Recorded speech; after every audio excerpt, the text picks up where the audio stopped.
A poem inspired by driving past the Merry Maidens on the A1 route. People were told that this stone circle is made up of young girls who were dancing on a Sunday and God turned them into stone as punishment, which is harsh for a first offence. Albert Hubbard, 1856 to 1915, writer, publisher, artist, philosopher, said, "What we call God's justice is only man's idea of what he would do if he were God." This is the Merry Maidens. Stood here since time immemorial, 19 stones in perfect formation. Not knowing why they were put here leaves it open to interpretation. Calendar, congress or cenotaph, and I do wish to labour the point that they were here a long time before Christ had mastered his first dovetail joint.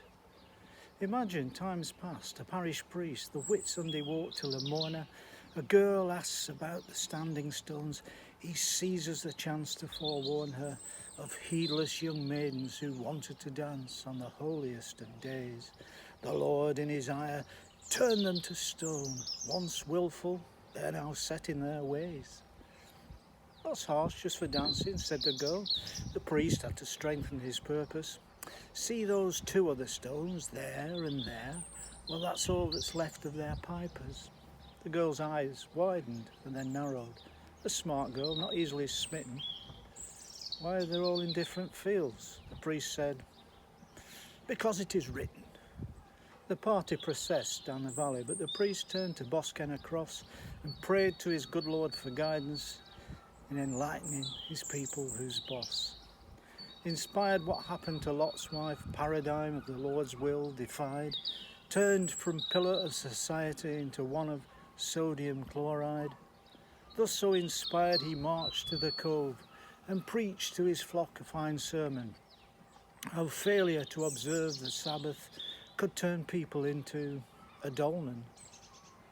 He told how the girls danced regardless. It was almost the new Sabbath day. On hearing that first chime of midnight, the pipers thought they'd best get away. The maids, so wrapped up in their dancing, were just slaves to the rhythm and pace. God decided to punish them by firmly putting them all in their place. The girl still had questions unanswered, but knew not to challenge her betters. The priest knew his tale was not binding until it was marked out in letters. Once the tale's written and set in stone, it favours the writer's agenda, be it fable, Bible or Daily Mail, manipulative propaganda. It seems that God's mercy or fury, at least as far as I can perceive, depends on who's telling the story and what control they wish to achieve. God only appears unforgiving in places like Islamic Asia, where evil medieval thinking has a will to apply certain pressure. Which brings us back to that Cornish priest and the power he needed to wield that left us with petrified burkas, 19 of them in a field. Stifling free will before it can breathe, imposition of his church's stance. Our priest was just squaring the circle to stop maidens from wanting to dance. So why is God no longer angry and showing a certain forbearance? Why aren't we all turned flesh into stone for failing our Sunday observance? No sandstones stand swearing in bunkers on golf courses all over the land. No milestones sit in just polished cars in laybys with a thermos to hand. And why aren't there 70,000 basalt columns supporting their team? The 11 menhirs of Man U at Old Trafford's Theatre of Dreams. No granite stacks shelves at Sainsbury's, and no serpentines service the tills.